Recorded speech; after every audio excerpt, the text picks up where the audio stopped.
Hi, everybody, for this episode of Retention Zone. I'm happy to have with me today Ben Keane, but not only, because he will be the keynote speaker at my Retention Zone live event in Amsterdam, the day before the ABC starts, September 11, between 5:30 and 8. Hi, Ben. Hello, Carlo. Yeah, I'm really looking forward to that, and pleased to be with you today. Yeah, and you're not in Amsterdam today, so where are you calling from? I'm calling from my home, which is in sunny Kentish Town in London. Good. So I can imagine for the people that will see this, it's the day after a women team won something significant again, correct? Indeed, and I'm still feeling energized and happy about that. But so let's focus on why we're doing this Retention Zone episode. What was your trajectory to arrive where you are today? So much well-known in the industry and with a lot of data and insights about everything that is happening in streaming and subscription. So I'm going to take you way back, actually, to start with, which is I was doing PhD research, and that research was looking at really what I call one of the first major disruptions to the Hollywood industry, which was the emergence of home video. And home video really took most of the Hollywood studios by surprise. They didn't know what to do with it. And it was such that the guy who they employed to represent all the Hollywood studios, he was head of something called the Motion Picture Association back in those days. He was a guy called Jack Valenti, and he described unbelievably the video cassette recorder, he said, is to the American film producer and the American public as the Boston Strangler is to the woman home alone. So in other words, it was perceived as this incredible threat to the industry, when in fact, of course, home video emerged as probably still to this day the biggest profit driver that Hollywood ever had. So I was looking at how that history happened and looking at how the winners and losers were structured as a result, because, you know, if you go back to that Jack Valenti days, you know, some of the studios actually tried to stop by means of legal action home video ever happening. So they could have actually shut off their biggest profit stream ever. So that's kind of how I started. And then I transitioned from being an academic into working for a little company called Screen Digest. Screen Digest allowed me to have a continuing view of how the global screen media industry would evolve over many decades. And by 1996, I helped do a management buyout of Screen Digest, and we then really turned it from a publication into a major research and analysis company. And so we grew that company up, and I think really were the pioneer of what I would call, again, one of your favorite words, subscription-based online research. So we did that. Yeah. We built a research company selling research with granular data forecasts on the global media markets. And it was really hard work building that company up. But I think we succeeded in building the leading analyst company really in that marketplace. So then by the end of 2010, we decided it was time to try and make some money and exit the company. So having done that whole startup, building a company thing, we sold the company to a US company called IHS. And at the end of 2010, I went with the company into IHS. I became chief analyst for technology, media, and telecoms there. Helped them buy another 5 or 6 companies to build out something like $100 million business in technology, media, telecoms research.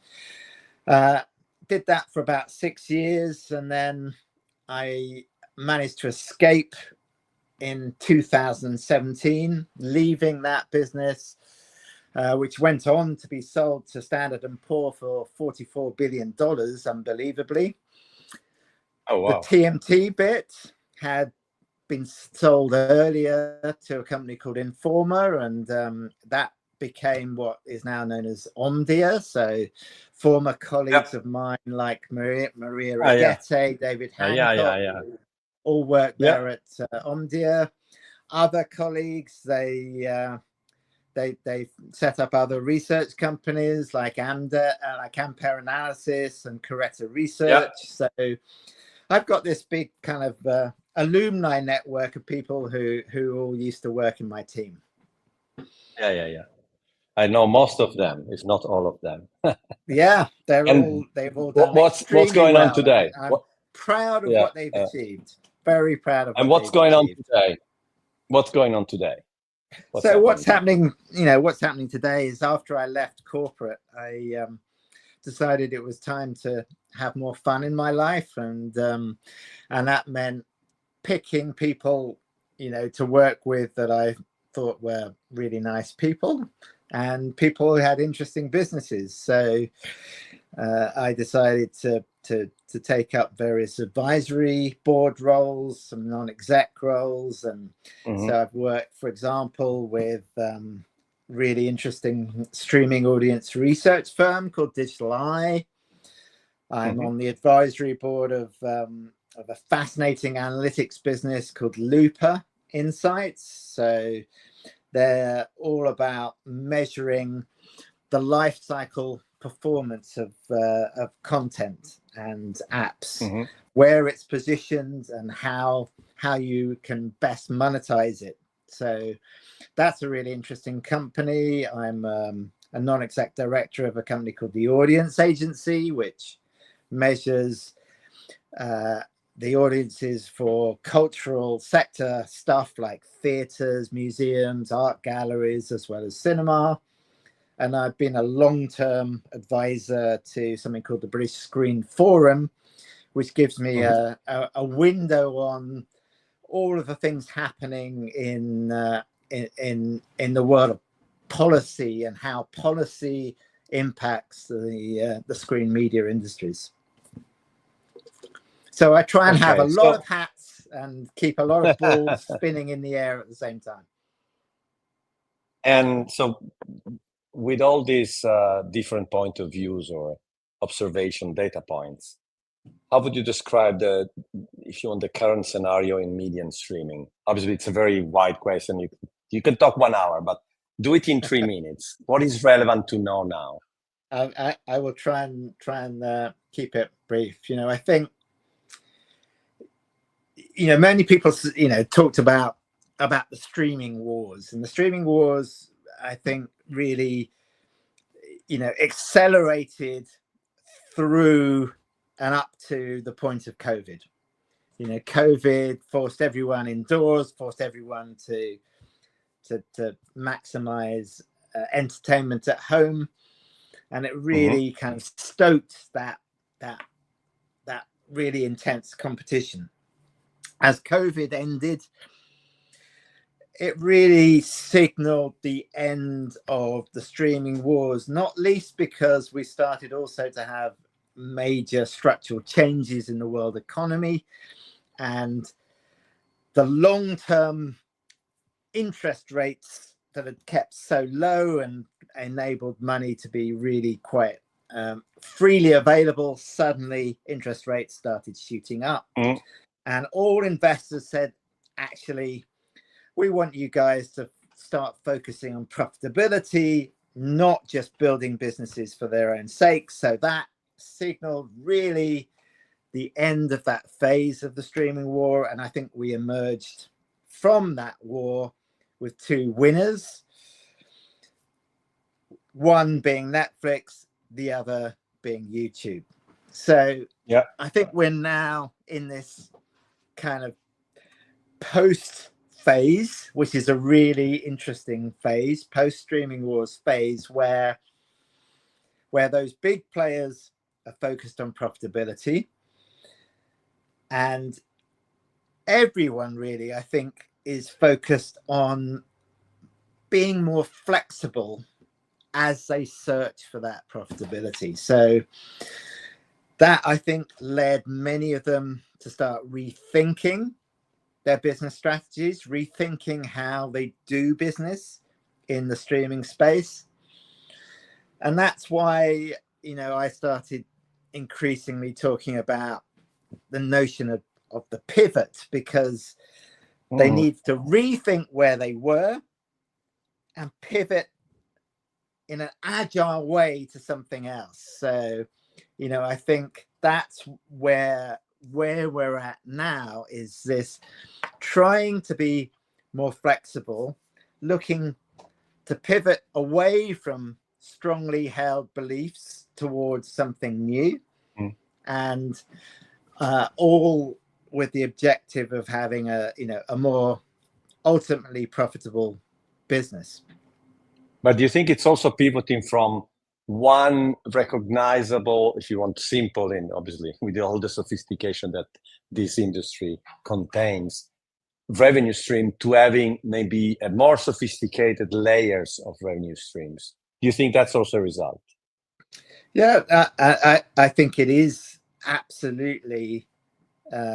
It's no longer black and white. It's no longer we have to be a pure play subscription business. We now have to be a hybrid business, right? We have to have a complex business model that mixes subscription and advertising.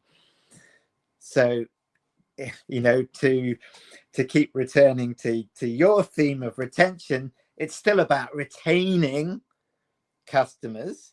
It's still about winning customers, but it's about then maximizing the revenue across all your customers' eyeballs, whether they're paying you directly or paying you indirectly via advertising. Both become equally important.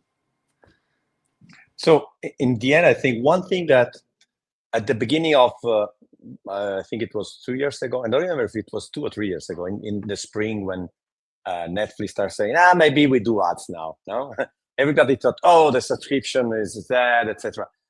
I think I was trying to, extract what was still common or still important. It's the relationship with the user, customer, whatever let's call it customer. So even if the subscription part is not representing the whole revenue stream, the relationship with the customer is crucial.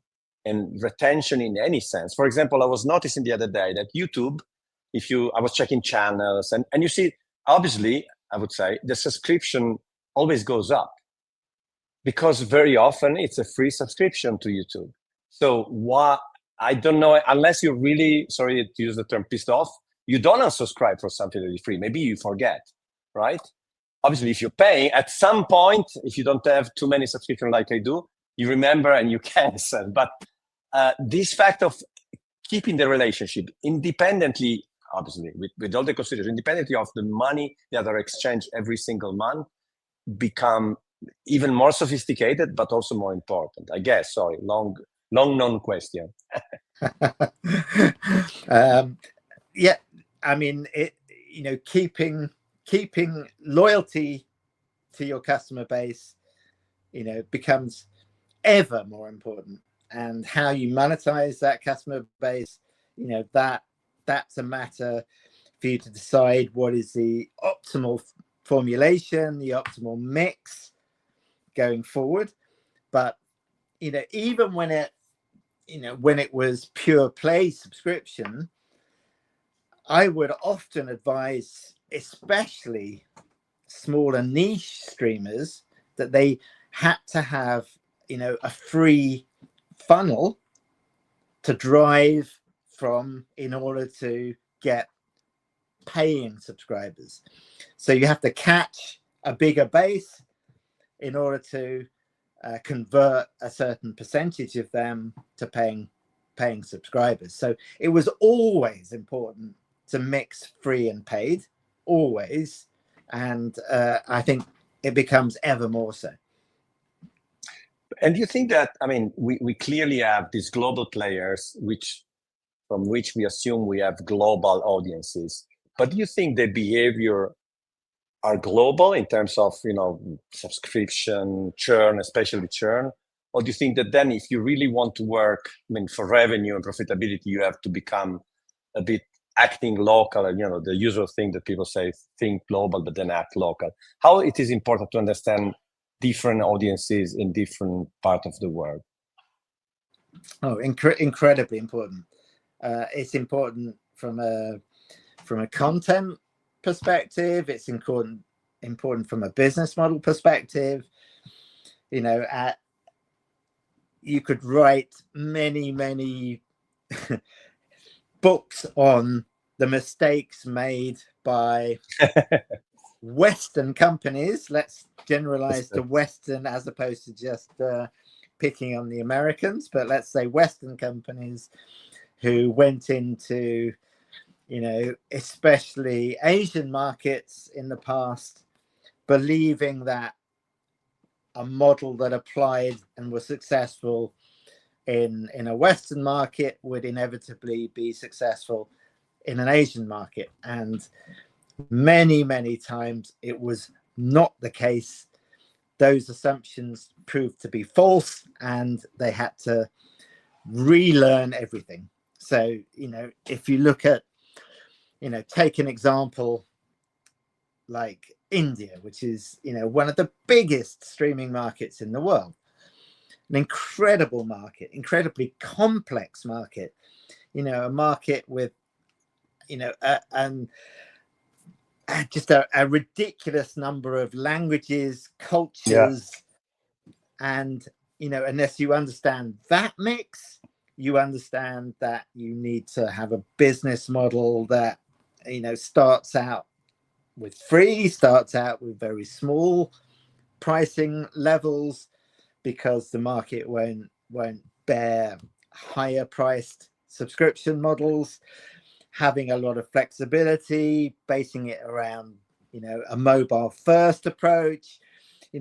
All of those factors come into play in a market like India. And if you don't understand it, you will never be a successful player. Same goes for many other markets. And of course, the same goes from a content perspective, where, you have to have content that will work in that local market, which is why, I think Netflix has led the way. Others have followed, but Netflix has led the way in investing heavily in their local content in each market in order to have that success. And in terms of, I'm thinking I would say direct-to-consumer marketing teams, just to make it precise. You have always worked your career has been based, but tell me if I'm misrepresenting, data, the analysis of data, and recommended action to someone, more or less. Just to hyper simplify. Yeah. So more or less. I can imagine that if you're a direct-to-consumer marketing team, that's exactly what you normally do.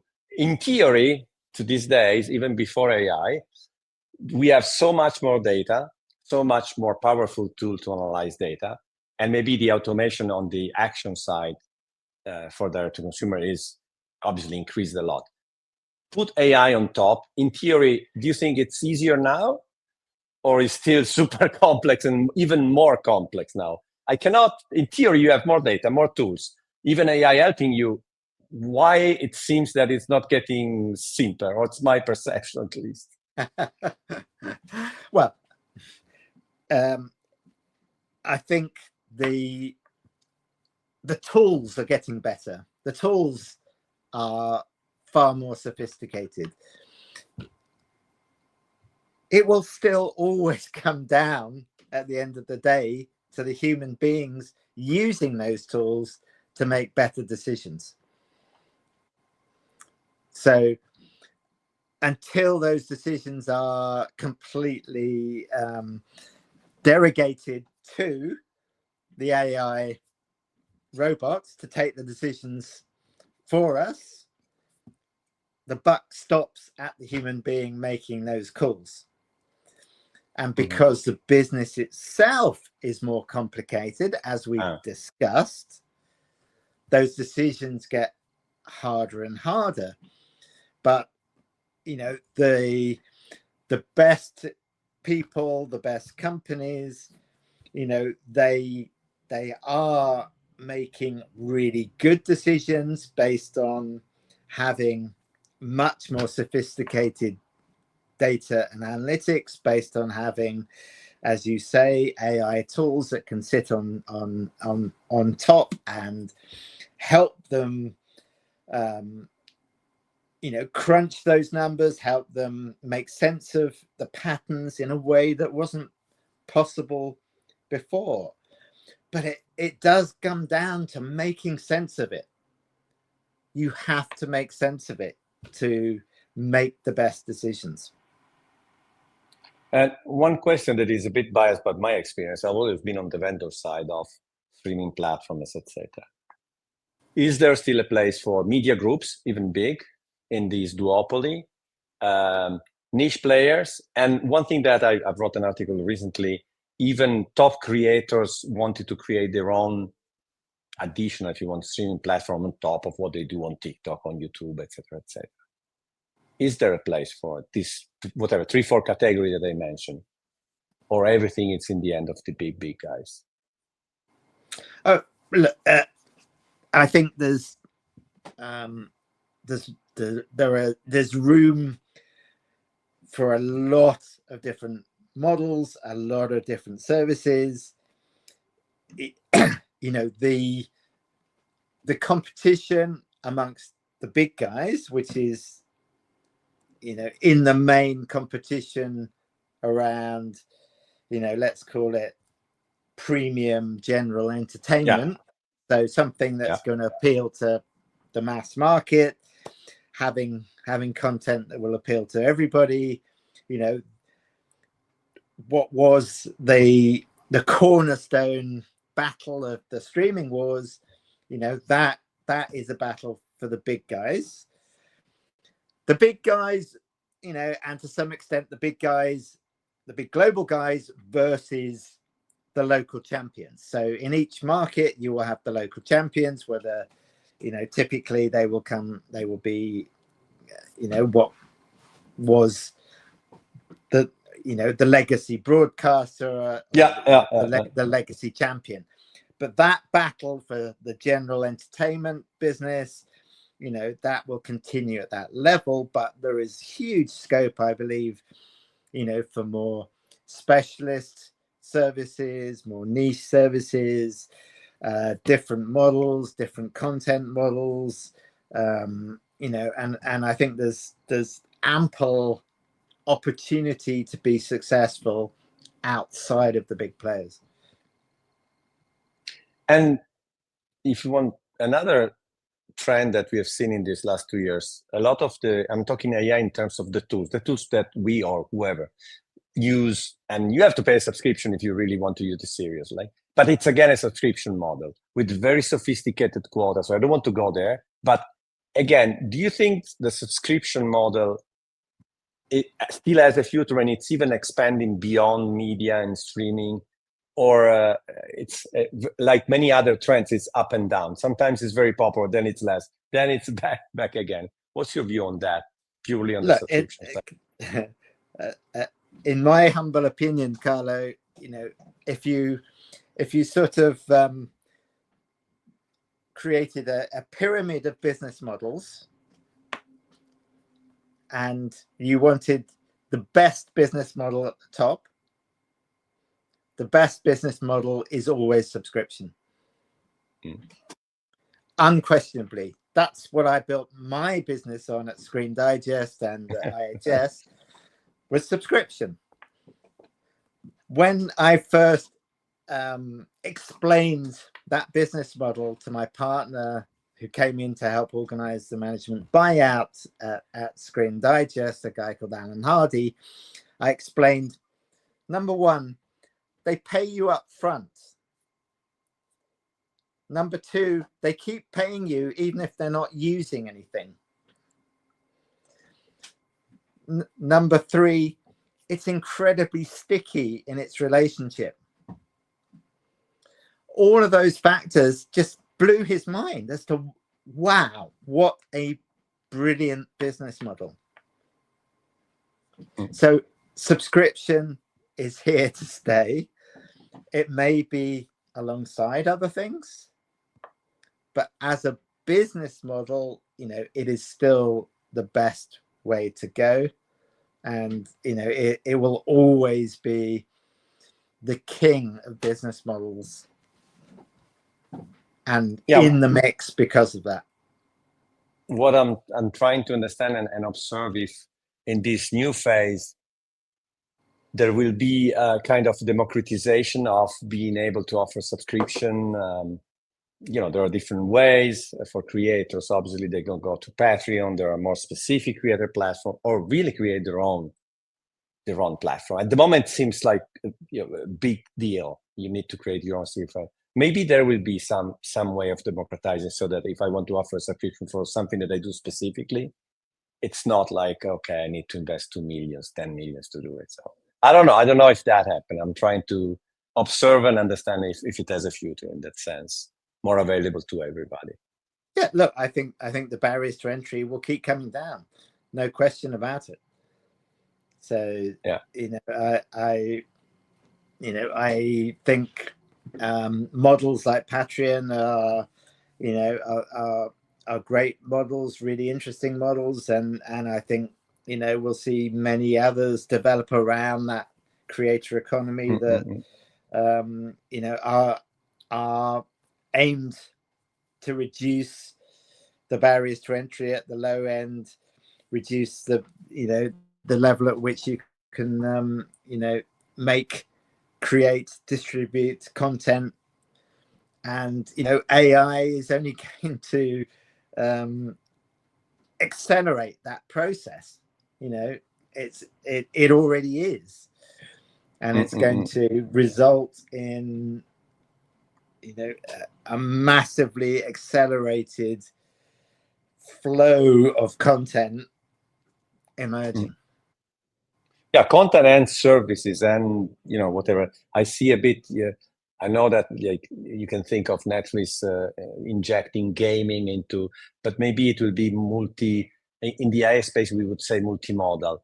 There will be content and something else offered maybe in the same brand, under the same brand. I don't want to say platform.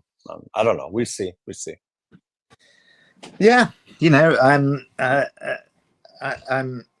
talking to a company at the moment that is, you know, interested in building what they call a super app to that would feature different kinds of content, and you know, it's not a one letter company towards the end of the alphabet right now.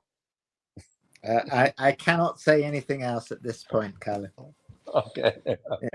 We'll see the super app. So I today signed an NDA. Okay, good for you. So what can I say? Let's meet again in Amsterdam on the 11th of September this year for pre-IBC, and then I'm sure it will be a busy IBC. It will be a busy IBC. I'm trying to understand what to do when, and hopefully it will be a lively IBC, because these kind of events have morphed post-COVID, as you would say. So I'm hoping it'll be an IBC, Carlo, where you don't need your scarf. At the moment, depending on the brand, I have it or not, but I have a very light silk one. I can wear it in 40 degrees. There's no issue. Okay. Thank you, Ben. Ciao. Ciao, ciao.